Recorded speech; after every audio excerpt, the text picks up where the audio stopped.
On the mouse here, let's go ahead and first switch it to the on position. Now it's currently in position 1, but you can select whichever one you need. But let's go ahead and do position 1. Press and hold for a few seconds until you see that number starts flashing, just like that.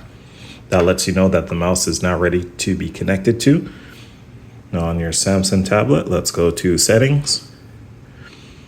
Make sure we have Bluetooth turned on here.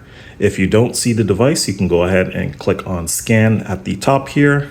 Scroll all the way down until you see it listed as an available device, which is the M720 mouse over here.